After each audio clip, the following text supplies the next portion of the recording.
Hi folks, I'm Fatal Snail and you're here watching another unexpected vlog. I had a challenge set to me by Command HQ Game On. His link is down in the description below.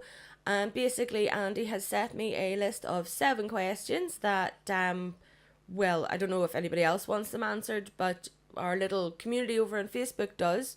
If you're in Northern Ireland and you are either an established YouTuber or a small YouTuber, please feel welcome and come and join the fun. I'll leave a link down below for that wee group as well. And by all means, come and have a chat with us. We share a lot of skills and a lot of sort of opinions and things like that based around YouTube, which is really quite nice whenever you're starting out. But anywho, on to the questions. So, number 1, who are your favourite YouTubers? This is a difficult question. The husband and I do not have terrestrial TV, digital TV now. What we do have is Netflix and Amazon Prime and YouTube, and we kind of watch everything through one of those 3. Which basically means that my taste in YouTube is varied, like extremely varied. Now, you'll notice from my subscriptions on this account on the channel that there's not a lot there. There's quite a lot of small YouTubers as well as a few of the bigger ones mixed in. The reason for that is that we watch on the TV in the living room and it's his account that's logged in, not mine. So all my favourite YouTubers are 99% on his account. This also means that I don't know if I should drop links below. I suppose if you'd like links for different people, you can Google them. You can search for them. I'll give you the right names. You can go and have a nosy. So when it comes to the likes of Let's Plays and things that I would record, the big ones would be Markiplier, of course, and Jacksepticeye. Yeah, you can't really go wrong. A lot of local guys as well, like Mini Lad, Terrorizer, Dahi Denogla, and of course then people that they would play with, the likes of Basically I Do Work and Wildcat and things like that. So there's a lot of people there with regards to sort of Let's Play gaming side of things. On top of that then also like Threadbanger, what else? Who else? Philip DeFranco, watch quite a bit. Hannah Hart, My Drunk Kitchen makes me laugh so hard no matter what I do. And yeah, the other people like Ellen, The Ellen Show, and Jimmy Fallon, things like that. They're fun things that make you laugh. I'm not a big one for YouTube for very serious, depressing news type things. I'm more for entertain me. I don't want to watch YouTube to be reminded of how shit the world is, to be fair. So, on to question number 2, which is, what challenges do you face as a YouTuber? For anybody who's still in work and isn't YouTubing full time, basically, even if you are, I suppose, but no matter what, it's going to be time. It's always time, especially for a small YouTuber. There's only you. You're not working with like a band of people like some of the bigger guys are. It's just you. It's your time that has to be taken aside to record and edit and upload and tag and thumbnails and everything along those lines. So you'll notice on my account, on my channel, I don't use the thumbnails that come from the videos themselves. It's all custom thumbnails. Each one of those takes time, and each one of those, obviously you have to do an individual one for each video that you're doing. Even if I'm lucky enough to have a backlog of maybe 4 or 5 videos on the computer but not uploaded yet, all of those still need to be edited before they can go anywhere. You know, I get to take out bits where I cough or swear too much or copyright stuff, or my cat interrupts me. There's a whole lot of shit goes on in the background of videos that sometimes people don't realise. There's a lot of work put in and a lot of late nights. But I enjoy it as a passion. At the end of the day, I wouldn't be doing it if I didn't enjoy it. Yeah, that's pretty much, time and skills. Learning a lot about audio equipment and about video equipment and PC knowledge that I previously had wasn't as in-depth as I needed it to be. So there's been a lot of Googling going on. To be fair, there's been a lot of YouTubing going on to figure things out as well, and how to use different programs and what programs are the best programs to use. And that's constantly changing as well. So question number 3, how long have you been YouTubing? Not long is the very short and sweet answer. Created the channel in October last year. I've been wanting to do YouTube for quite a long time, but just never had timing's never been right. I suppose that would be the best way of saying it. Always been something in the way. So, work or health issues or needing a new car or hubby needing to do something. He needed to head home. He's American, by the way, before that sounds really strange. And so all these things get in the way, and I had to make a sort of a very positive decision that I had to take control and that those things wouldn't get in the way anymore, which is why we're now where we are. So I started uploading there in January of this year. Did a lot of research first, did a lot of branding, which is something you never think about when starting a YouTube channel. Had to get sort of images and banners and things like that all sorted out. And as well then all sorts of like, I don't know, social media sides of things. Like obviously I have my own personal Facebook and things like that, but then you want a Facebook page for the channel as well. You want an Instagram page for the channel, and you want a Twitter for the channel, and it just keeps your life separate. So all those things had to be set up as well and taken into consideration. And I think taking the time and doing that really gave me a good solid start with YouTube. I'd like to think that I'm improving over time, but I suppose as anything, only time will tell. Question number 4. What saying do you live by? Oh god, it's difficult. If you follow me over on Instagram, you'll know that I'm doing 100 notes of positivity at the moment. It's just basically, was supposed to be daily, but it's definitely not. But it's just little notes every now and again where things have been difficult or you need to pick me up during the day, and I've been reposting things that I'm finding online, like, you know, you're amazing and things like that. And as sappy as it sounds, sometimes that can make a real difference to people. So sayings that I would live by would be work hard, play hard.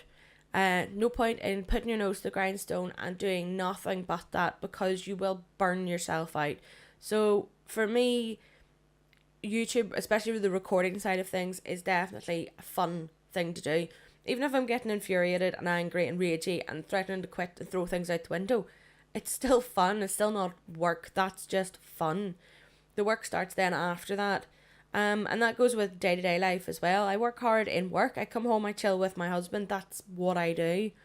I'm a homebody. I would never deny that. So that would be a big one for me. Also that everything sort of happens for a reason. Big believer in fate. Don't like to say that everything's out of my hands. I don't think it is at all. However, it's sort of reassuring to think that timing-wise things happen when they're meant to happen. So, you know, the likes of starting YouTube, I needed to pick me up in my life, and that really reinvigorated me, brought me something new, gave me something different to work towards. And I think it's really helping me move forward with a lot of different things. So, on from there, would be question number 5. Where do you see your channel in 5 years? This is like, give me Aladdin's lamp, I need a genie.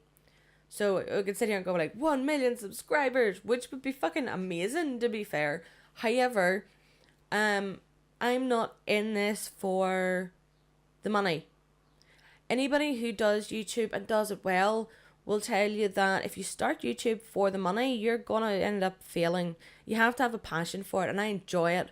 I enjoy the work behind it. I enjoy the late nights talking about it. I enjoy interacting with people without leaving the comfort of my own home, which sounds really selfish, but that's just the way that I'm made up. Unfortunately, I'm a bit of an introvert, so it's nice to be able to give back, to make other people happy, to give somebody a little insight into your life, to let them know that they're not alone. That's where we are with this. Plus, you know, I enjoy giving people insight into new games that are coming on the market in the hopes that they'll play them too, and support indie gaming and support indie developers, because if you don't, the big guys just trample all over them, and it's not good. I would like to see the channel in 5 years with a decent community and a decent community spirit. People who enjoy watching what I do or enjoy interacting with me, and to be able to give back to that community in some way, whether that be through charity or through chat or multiplayer gaming sessions, whatever. Which leads quite nicely into number 6. Question was, who would you want to collaborate with? Again, if I had Aladdin's flipping lamp, my ideals would be Mini Lad or any of those guys really. Jacksepticeye especially. He's great fun. Such high energy. Don't know how he does it, to be fair. I need like 6 monsters in me to make any sort of a difference in the day, but hey ho. Or Markiplier for that matter. Now that is a whole big pipe dream. I don't see that happening. I don't see that happening ever, to be fair. However, I'm allowed to dream, so that would be the dream. To make it more local, it would probably be local guys and local small YouTubers.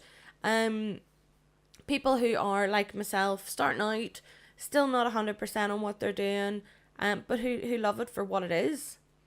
And then number 7 was, what was your favourite video to record?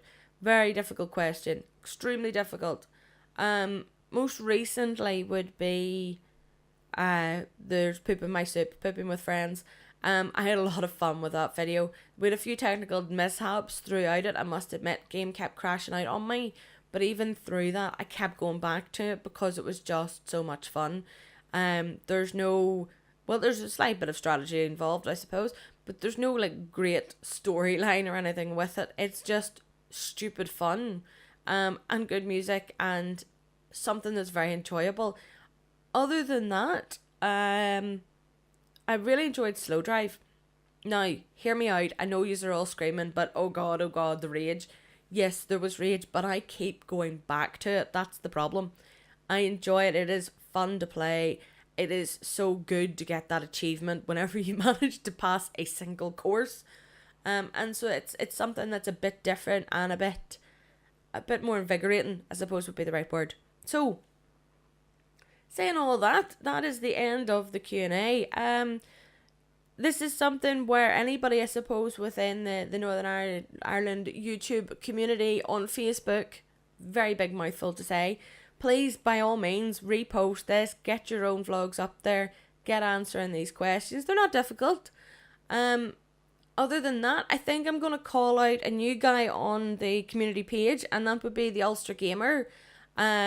He's been with us for a while now. He is making some fantastic Let's Plays of big games like Subnautica and things like that. I adore Subnautica, but I started it before I started YouTubing, and I don't have the heart to start it over again, to be fair. Plus, it's such an in-depth game. You could literally do like months, years worth of footage out of it. It's ridiculous. So yes, still calling out the Ulster Gamer. His details are also down below. Urge you to go and check him out. And Andy over at Command HQ, go and check him out. Subscribe if you like to.